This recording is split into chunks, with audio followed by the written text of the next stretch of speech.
Hi there, everybody. This is Congressman Eric Sorensen. I love being with you. We're going to do a little live telephone town hall, and I'm so glad that you're with us here tonight. Tonight I'm coming to you from my hometown of Rockford, where I was at work in northern Illinois bringing some new funding for water infrastructure in German Valley, and then visiting with firefighters in Rockford. So thank you for joining us wherever you are in Illinois 17. I really think that these calls are so important because, when I do my work, it's really on behalf of the people that I serve. It's literally my neighbors. And in order for me to do my job, I need to hear directly from you about the issues that you care about and then answer any of the questions that you might have. So here's how you can ask a question at any time. All you could do on your phone is dial *3 if you'd like to subscribe to our official newsletter. Press *6. So to ask a question, it's *3. To subscribe to our official newsletter, it's *6. So going back to just this past Monday on Labor Day, we had two parades that I participated in. One of the things that I heard in both Rock Island and East Moline is I said, I really love our telephone calls. And I didn't have much time to stop and talk with each individual person, but I knew what they meant. It was these telephone town halls, because this is an important opportunity for us because, this district covers 14 different counties. There's a lot of cities. There's 4 metro areas, small towns, rural townships, just even, wide spots in the road, right? And I want to make sure that I'm accessible to everyone no matter where you live. So thank you for taking some time out of your busy schedule to be with us. And, a lot of members of Congress, the minute we gavel out of session at the end of July, they run to the airport to catch a flight for their, expensive world vacations. But I have spent the entire month going from town to town, village to village, listening to neighbors, learning how they contribute to making their community a better place to live, work, and grow their family. And I not only love that, but I love this place. I love being here because home is where I want to be. And one of the issues that I hear so much is the high cost of groceries. It's gas, it's household supplies. It's so many other things that you need to make ends meet. And look, it's personal because when I push my shopping cart through the Jewel Osco in Moline, I see and I feel those impacts too, and that's where I talk to a lot of my neighbors. And that's why in Congress I want to do everything that I can to lower costs, but making sure that we have life be more affordable, for people who are maybe struggling tonight, and so I want to talk a little bit about some of that work. First, when we touch on groceries and food, one of the things that I'm working on is lowering the total that you pay when you go to the checkout, making sure that we have more affordable food. One of the benefits to living where we have, with farmers in our backyard, is the fact that, we have those farmers. We need to be doing more to bring, farmers' goods, to produce sections, at the local grocery store, to local to lower food costs. I was at Project 309 in the south side of Peoria. Looking at where people can buy low-cost, fresh, locally sourced food. It was wonderful to see people participate, but then also when it is at a lower cost, it allows people to be there. They were proud to be there, and we need to be doing more of that. And also we need to make sure that that farmers can get their goods to market faster because that boosts our regional economy.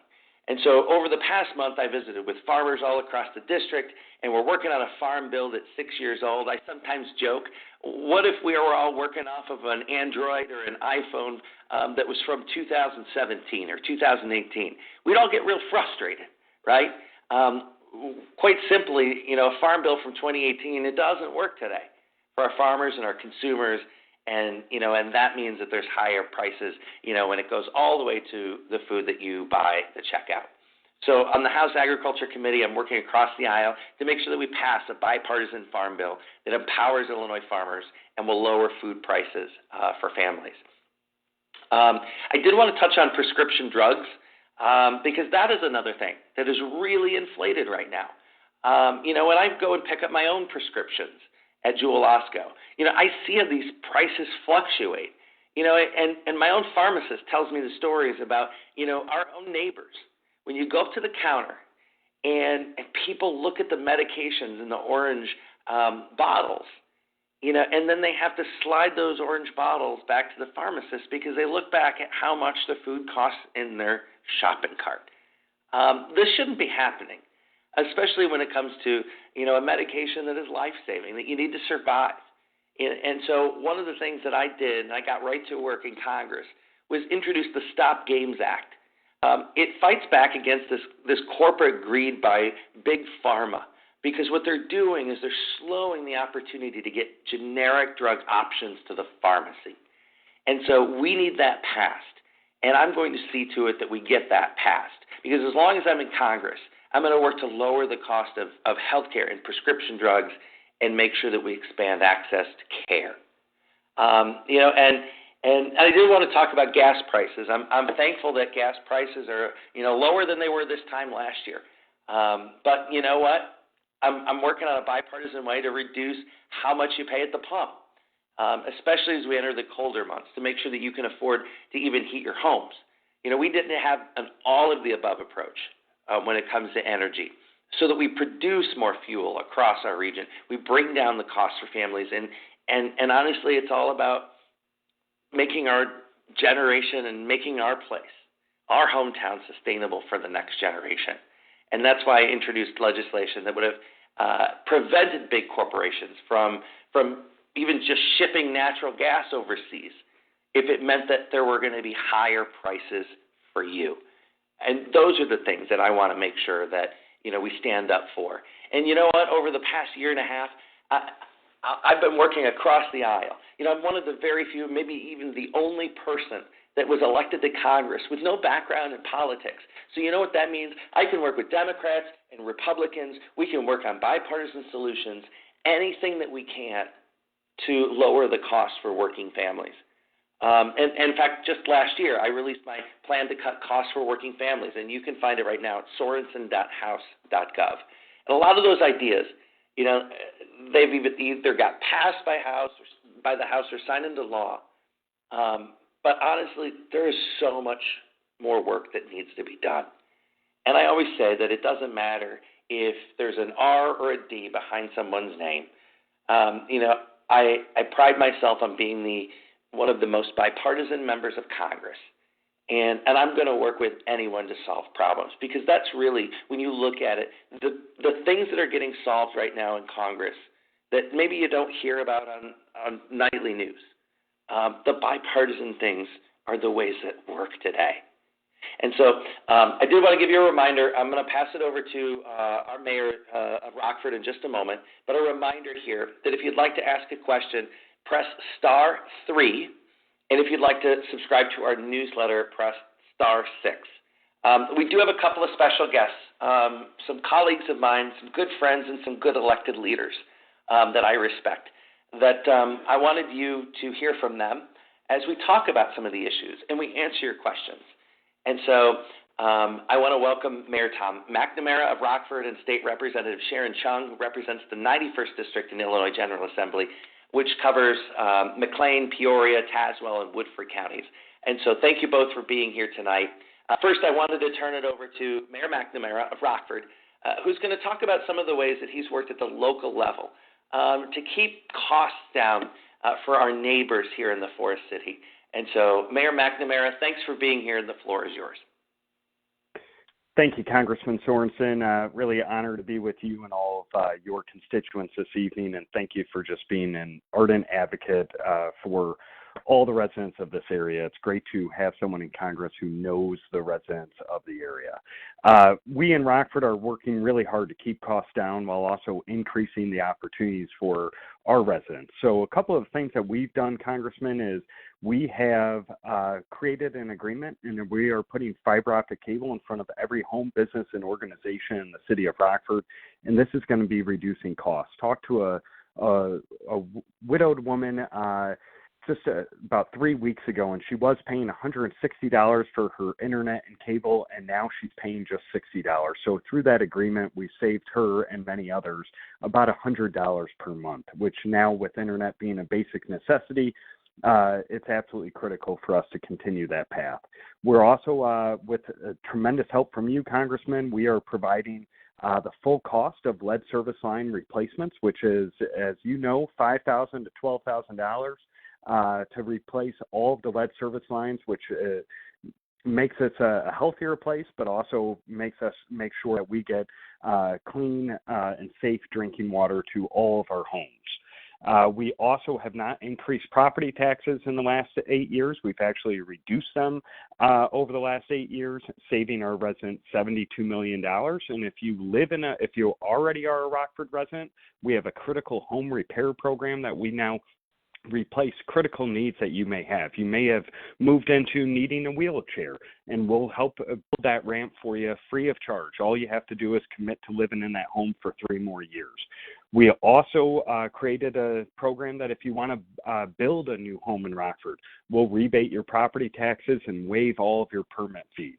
And if you do own a home in Rockford, probably the biggest cost savings that we provide to our residents is if you live in Rockford and your child goes to Rockford Public Schools and they work really hard and earn a 3.0 GPA, we now pay for them to get a 4-year degree at Northern Illinois University, tuition free. And so this fall, we have more than 415 of our young people on Northern Illinois University's college campus, learning and getting educated, and we're eager to welcome them back and into our workforce. But Congressman, without your either direct or indirect support, much of what I've discussed wouldn't be possible, and it's an honor to be with you this evening. Thank you. Oh, thank you, Mayor. Also, it's great because I'm a proud alum of Northern Illinois University myself. So, when I hear of, these are future leaders of Rockford, right? And we raise our kids right in Rockford, and you know what, Rockford takes care of them, and I hope that they come back to the Forest City and do what's right by their neighbors too. And it was really great to be with you even last week at the opening of the Hard Rock Casino here in Rockford. Such a huge achievement for Rockford and Northern Illinois. The thing that really struck me was the fact that we have 900. I'll say it again, 900 new jobs. Not only is it 900 new jobs, but a significant increase in tourism, a boost to the regional economy, and constructing, that casino. A ton of good-paying union jobs that were created in the process. So thank you for your leadership on that, and also it was really great to honor the World War II veterans that were there as we kicked off the celebration. And so thank you, Mayor, for all of your leadership. And for those of you who are joining us on our town hall, thank you for being here. Your questions are coming up, so press *3 if you'd like to ask a question, or press *6 to subscribe to our newsletter. Next, I did want to turn it over to State Representative Sharon Chung, who's joining us live tonight. She has been such a great partner at the state level when it comes to how we lower costs across the board for Illinois families. And so, Representative Chung, it's great to have you here tonight, and the floor is yours. Yes, thank you so much, Congressman. Thank you so much for the invitation to join in on this really important town hall here tonight. It's good to sort of join with you over the magic of telephone. But anyway, I just wanted to say hello to everybody. Yes, I'm State Representative Sharon Chung from Bloomington. It's the 91st District, which goes through Bloomington Normal out towards East Peoria and Bartonville. I just finished my first 2-year term in the state legislature. It's been an incredible honor. I always just say it's really been just an amazing privilege to be able to advocate for this community I love so much down in Springfield, day in and day out. And so I think that we've been doing a lot of important work for all Illinoisans in the General Assembly, and really it's with a lot of leadership of my own colleagues, and especially the leadership of Governor J.B. Pritzker. We really would not have been able to sort of be able to get a lot of these things done. We have people with some really great ideas of what we can do to make Illinois just the greatest state to live in. I am a lifelong Illinoisan, never have lived outside of the state, and I want to see other people to continue to do that too, like my own kids, selfishly. Anyway, so yes, like we've been able to do, we have the grocery tax. We eliminated the grocery tax this year. We've done a lot of things with healthcare as well. The Healthcare Protection Act, which was a bill that I was really, really proud to have voted for and co-sponsored. What we did is that we cracked down on premium increases. We ended step therapy, prohibiting junk insurance plans, all these sorts of things that really help rein in costs for your everyday Illinoisan. And then also just it really makes sure that your medical care is basically between you and your doctor. So a lot of times people will have, you have a sort of treatment that you have determined between you and your doctor, and then you go to insurance, and insurance says, oh, well, you have to do X, Y, and Z first. So we are making that not a thing anymore here in Illinois, and that's something I'm really proud of. We've also done a lot of other things with medication. We've capped 30-day supply of inhalers at $25. We require coverage of glucose monitors for diagnosed diabetics, all these sorts of things that really will help people every day. And targeting junk fees that cost families more than $90 billion every year. So we're requiring businesses to be upfront about charges that they're adding on top of their advertised prices for everyday purchases. So a lot of these things that we're doing that I think that can help people in cutting costs.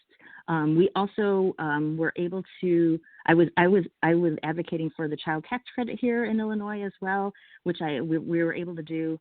And so that's something really exciting that we are getting done here in the General Assembly. And I'm really proud to be a part of that important work. And thank you so much, Congressman, for inviting me, and then I'm looking forward to being able to work with you on a lot of these things more in the future. Oh, thank you, Representative Chung. Also for your work and your advocacy, down in Springfield. It's really a collective thing, whether it is, on the local level from, our mayors, our city council, our county government, to those representatives and state senators who are working on behalf of hardworking Illinoisans. This is a testament to how we can all work in different ways to make sure that, we're doing what's right, by the people that we serve. So thank you again for your partnership and your leadership. And once again, for those of you joining us, to ask a question, press *3. If you'd like to subscribe to our newsletter, press *6. And I want to thank our special guests who are on the call tonight. Now I do want to turn to some of the questions that are coming in from you. And so make sure that you press that *3 for those to come in, and we'll get to those right now. First question we've got from Elizabeth, who is on the line from Silvis. And she says, I heard that the Silvis water line replacement for those lines have lead. Is that true? Well, it's a great question, Elizabeth. One of the things that we've identified in this district, in Illinois 17, we have some of the highest prevalence of lead pipes than anywhere in the country. And so we need to make sure that every home is replaced. But like the mayor of Rockford was saying, we can't do this at a cost to the people who live in homes or maybe even rent homes. And so that's why I've secured more than $1.1 million for some funding to replace those aging lines in Silvis alone. And so I've been working with the city of Silvis, your great leadership there at City Hall, to make sure that the funding is going to provide that upgrade between the water line in the street to your home, which means that those can all be taken care of. And so that's kind of a top priority to me, because we need to make sure that, what happened in Jackson, Mississippi, and what happened in Flint, Michigan, under my watch will never happen here. And so great question. Thank you, Elizabeth, for that. I do want to go to Tyler, who is from the community Reynolds. What are you doing to support local veterans? Tyler, I'm glad that you asked that question, because veterans are, let me just say, both of my grandfathers served in World War II. One was in the Army as a medic, and one was in the Navy as a photographer. One of the greatest things that I've ever been able to do in my life, regardless of being a member of Congress, was the fact that we heard from the grandchildren of a World War II veteran named Rold Zvonik. Okay, he lives in East Moline. And we had heard that he had served in World War II, but he'd never got his medals. And so my team got to work, and it took several months to be able to find all the documentation. But then we were able to meet up and have a community celebration for him. He's 98 years old. He's standing on his own 2 feet. And one of the greatest things that I've ever been able to do in my life was able to pin those medals on him. He's 98 years old, and I said, how old were you when you went over and served in World War II? And he goes, I was 17. And he said, that meant that I was young enough, that I was drafted in Vietnam. And so, for me to be able to do that for just one veteran, one of the things that I got to do in Congress was to be able to introduce my Autonomy for All Disabled Veterans Act. And so what this does is it means that any veteran who needs assistance when they come home from their service, they will be able to see up to $10,000 from the federal government to make improvements. So if you need a wheelchair ramp, maybe you need a sink lowered, maybe you need a walk-in shower. These are things that the federal government should be able to help, because whether it's making sure that we do that for our veterans, there should be no veteran who is homeless, no veteran who's hungry, and every veteran better have the best service at the VA, because I will do everything I can to make sure that vets can live comfortably after serving, and then also I can know that when I help youngsters enlist in the armed forces, that I know they're going to be taken care of. So Tyler, thank you for asking that question, because that's really important to me. Next I want to go to Bartonville and Lee above, who says, can you help out our issue in Bartonville where there's no access to city water? And so actually, Representative Chung, you're still on the line. I want to be able to go to you to see if maybe you could take this one. That Lee above wants to know, can you help out our issue with Bartonville where we have no access to city water? Yeah, Congressman, I actually have to say I'm not really aware of this issue. So, I would love for the caller to also reach out to my office, and we can see what we can look into it some more. That's something that I don't think we've directly heard anything about from any of our constituents. So we can definitely find out some more and see what we can do about that. I'm sorry, I don't have a better answer right now, though. No, and identifying issues is exactly what we like to do in these. So, and my office would be happy to work with your team, and the city of Bartonville to make sure that we find any federal opportunities for funding if we need to make sure that happens. So thank you for that question from Bartonville. I do want to go up to, I've got a question here from East Moline. Let's go to William. He says, what are you doing to address immigration and stop fentanyl from coming across the border? Look, William, this is an important issue, and it is an important election issue, I will say. One of the things that I did earlier this year is I went on a bipartisan trip down to the southern border, and we had 3 Republicans and 3 Democrats, because one of the things that I wanted to be able to do is if Republicans and Democrats could see with our own eyes and hear with our own ears what's going on there, then maybe we could come up with solutions. And one of the things that I was really concerned with, I took a call in our office from a mother who told me that, her daughter, and this woman lives in Rock Island, Illinois. This woman, she goes, my daughter died of a fentanyl overdose. And so, it was the first time that I had gotten to talk with somebody who was really impacted. But I'll tell you, I've had many conversations since then, and we need to do more because it's not just that I'm concerned. We have to do something. I learned so much about what's going on down there. to understand that our Customs and Border Protection officers, they're working like 60 hours a week, and it's harsh conditions down on the southern border, in small towns, crossings. We need to make sure that we're paying them well. We need to make sure that we're hiring more people. But also, I introduced the Stop Fentanyl at the Border Act.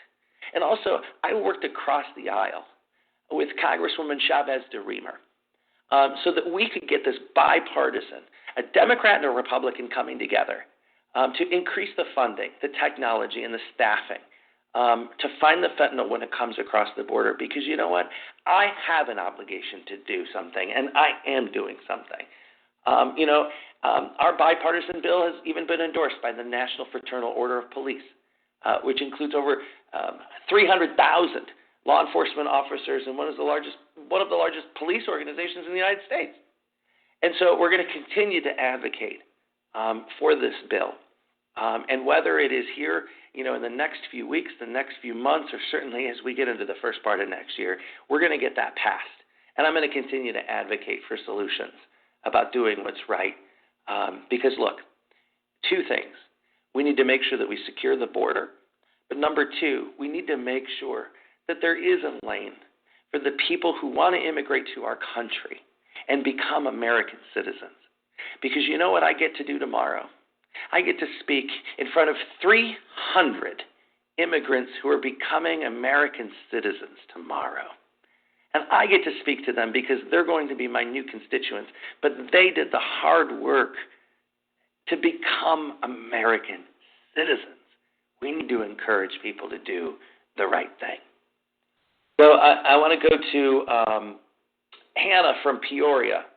Hannah wants to know, what is the congressman doing to promote small business? And look, one of the things that I look at is too many small businesses are struggling to make ends meet right now.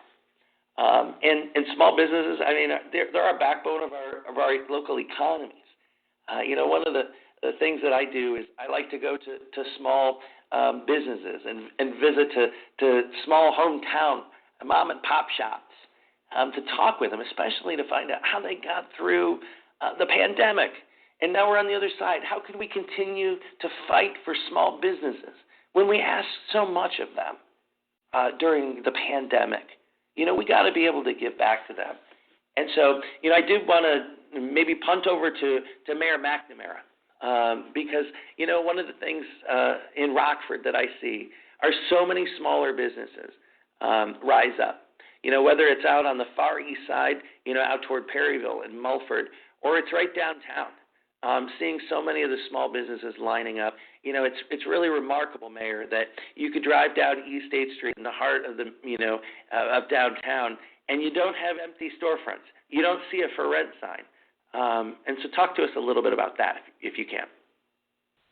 Absolutely, Congressman. So as you and I both know, folks who do that just have amazing amounts of courage. And so what we are trying to do is really two big things.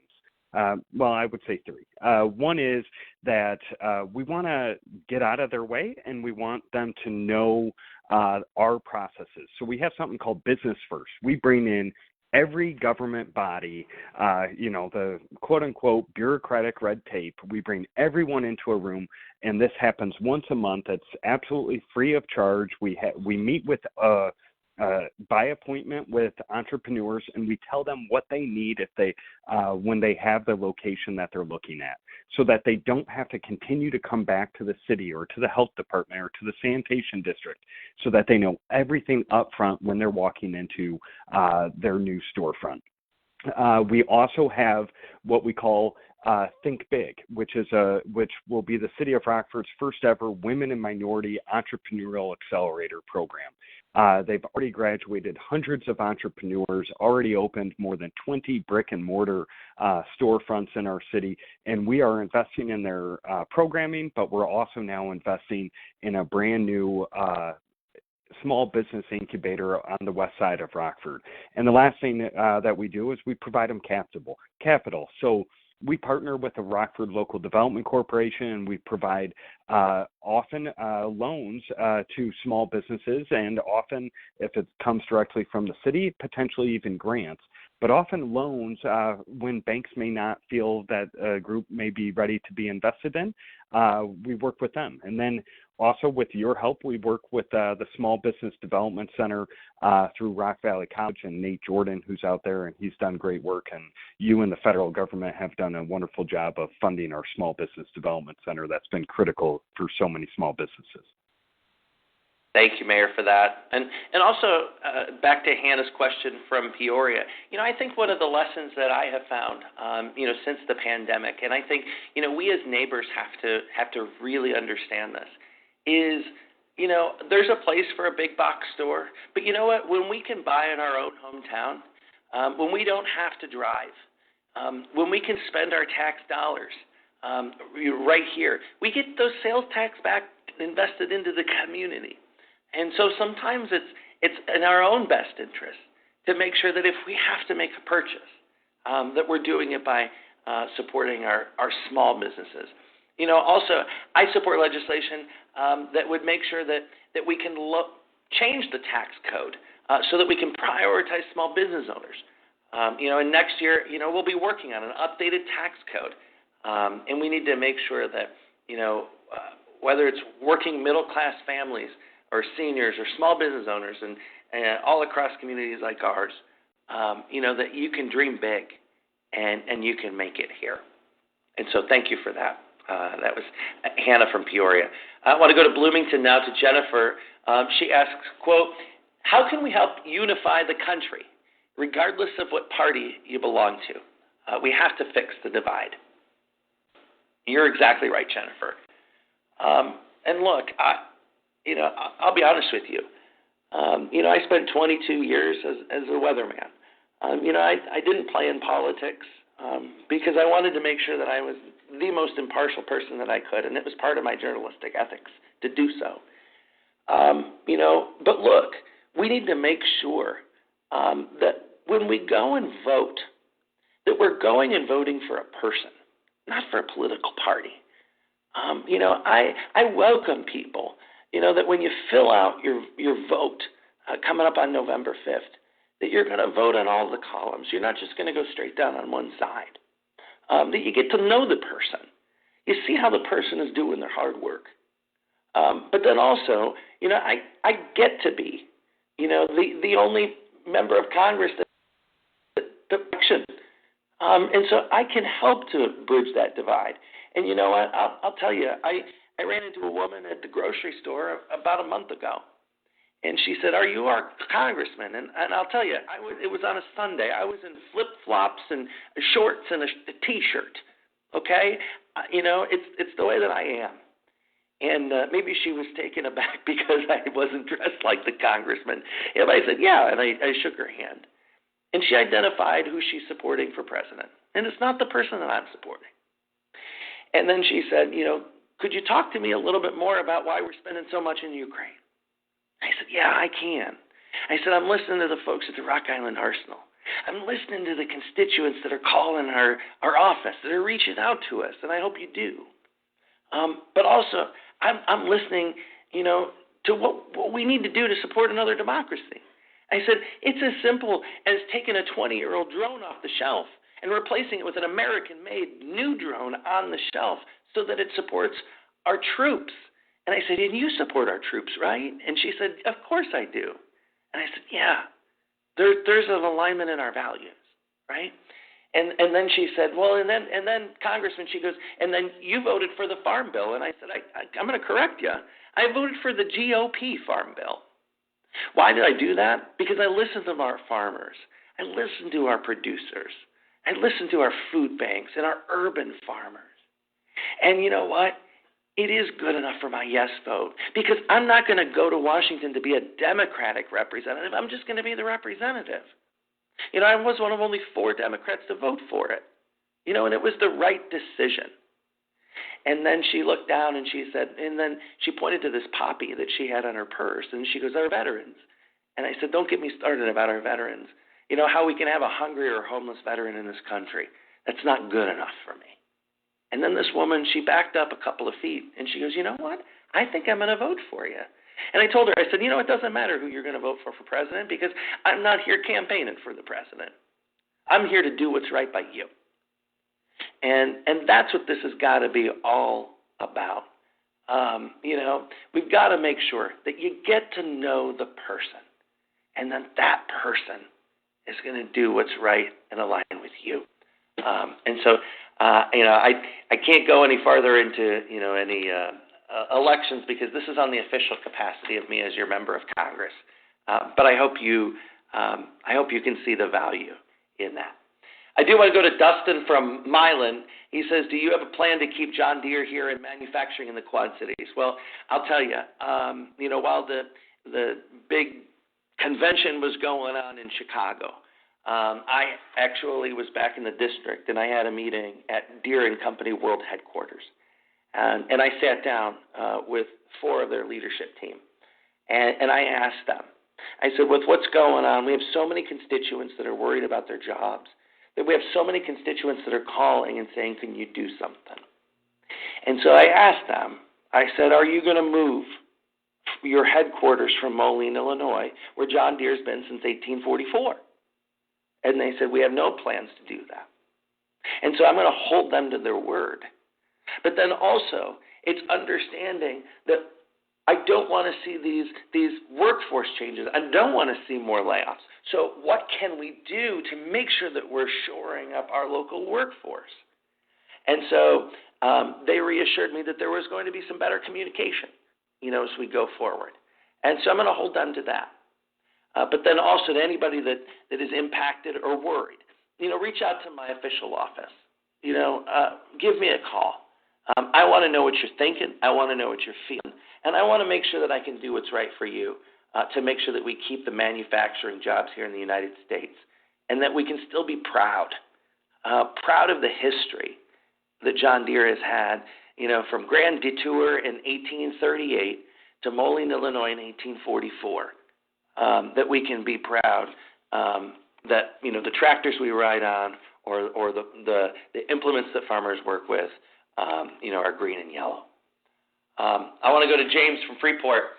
What are you doing or what are you planning to do to protect Social Security? Look, I strongly support Social Security, and the role that it plays for everyone here, whether you're of working age, or you're about to retire. And I look at Social Security as being, one of those sacred promises that we make, to our nation's seniors. And the fact that Social Security, or the idea of changing this or changing the ages or the rates, it just turns into this political football, and it doesn't need to be. And so I will oppose any proposed cuts to Social Security, as Social Security provides us essential financial stability to millions of Americans. And so, and look, people have worked hard to earn these benefits, and it's unconscionable that anybody would even think to take it away, especially right now when we've got the cost of everything being high. And so. In Congress, I co-sponsored the You Earned It, You Keep It bill, which would eliminate the taxation of Social Security benefits. And this is paid for by applying 6.2% Social Security payroll to tax earnings above $250K. And so as an additional bonus, the bill would actually lower the deficit and ensure that the program of Social Security is going to be solvent for the future generation. So thank you, James, for that great question, because there's so many people worried about that. Let's go to Nancy from Taylor Edge. What would it take to get funding for free breakfast and lunch for schools? Nancy, this is a really important issue. I go back to my days as a weatherman. One of the best schools I ever went to visit, I went to Nashhold Elementary School on the southeast side of Rockford. And these are the greatest kids. And they have the brightest future. And I didn't know until the principal invited me back to be principal for a day. I didn't realize that school was a poverty-stricken school. I didn't see it in the kids when I was doing their assemblies and talking about the weather. But that's one of those schools that had free breakfast and it had lunch. And then some of the teachers told me that they're like, we know which kids need the granola bar or the banana snuck into their backpack before they left for the day. And that really hit me. There's a lot in my previous life as the weatherman that helped me figure out how to advocate today, because no one should ever choose between medications or paying their electric bill or paying their water bill or putting food on the table for their families. And in the last Congress, the Inflation Reduction Act that did so much to give especially seniors savings in Illinois 17. It capped insulin costs at $35 for seniors. I want to see that capped for everybody, not just for seniors. We need to make sure the vaccines are available. These things are not just good for seniors, but they're good for everybody. We need to lower the cost of food. The Stop Games Act, which I talked about, it means that Big Pharma can't delay getting generics to market. And that would lower the costs.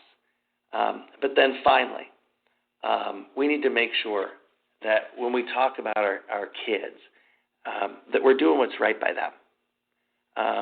Look, I went to fire training facility in West Rockford today.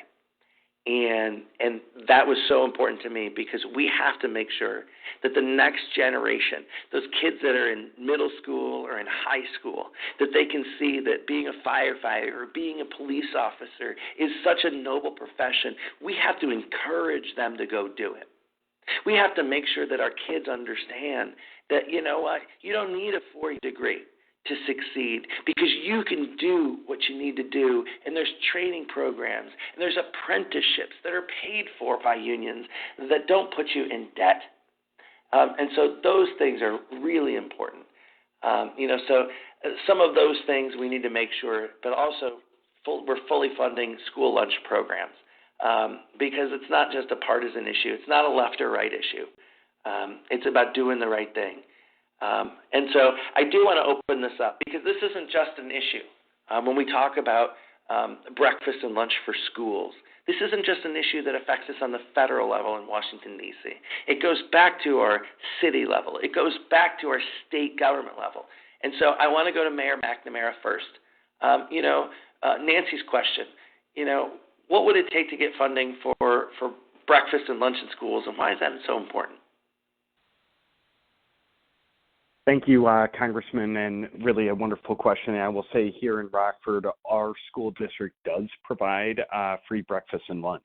And so, I think part of it is work that, that needs to take place on the federal level. Others is just simply priorities. And I think we know that, and I'm sure Nancy, who asked the question, knows when kids come in hungry, it's really hard to focus on your studies. And if you're not focusing on your studies, it's really hard to have those aspirations of what you can be. And so we have created really wonderful partnerships with the school district. Some of our schools even have little farms that they grow right outside of, like urban gardens, I should say. They're not farms, urban gardens that they grow right outside of their schools, and they use some of those benefits right there at their own school. So we've been fortunate in that area in the city of Rockford that we have made it a priority. Great. Thank you, Mayor. Rep. Chung, is there anything that you'd like to add on that? I think here, actually, my daughter attends a public school here in Bloomington where they do get free breakfast and lunch, just because of the demographics of the community and her elementary school.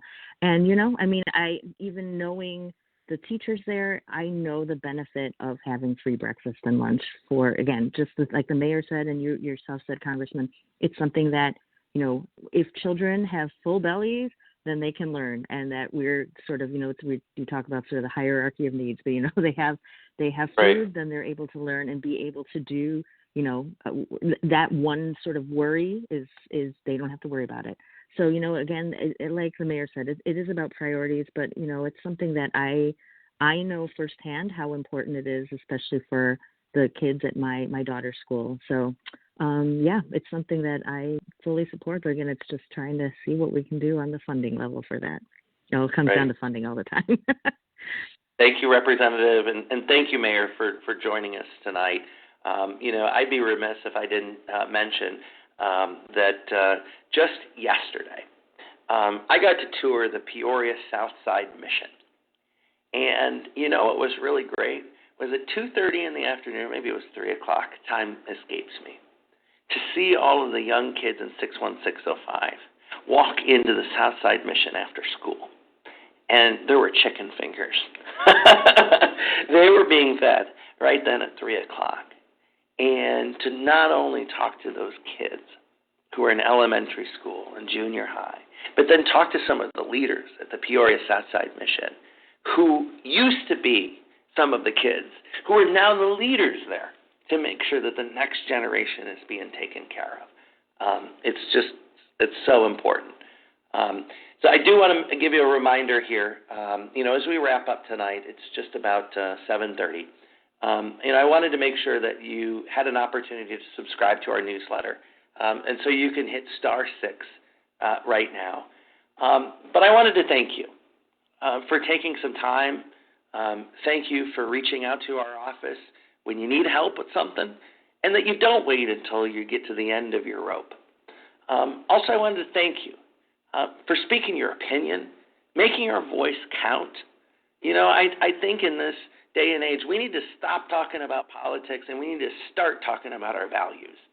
And when we do that, we're going to find that we're going to move in the right direction, when we move forward. So thank you to every neighbor who joined us tonight, and a special thank you to State Representative Sharon Chung from the Bloomington Normal area and Mayor McNamara from Rockford for being on. Now this is very important. Lastly, before I let you go, if I didn't get to your question, I want to make sure that we get to those. And you want to leave a comment, I want you to stay on the line here because there will be an opportunity for you to leave your message and you can leave your email. And so I want to make sure that we get back to you and we'll be in touch with you soon. So again, if you have a question, you have a comment, we weren't able to get to you, I want you to stay on the line and leave a message. And if you need more information at any time, you can go to sorensen.house.gov, and our telephone number is right there at the top of the screen. You can reach out to us anytime, because the greatest thing that I can do as your member of Congress is work for you, and I'm never going to forget that. So thank you again for joining us this evening, and I hope you have a great night.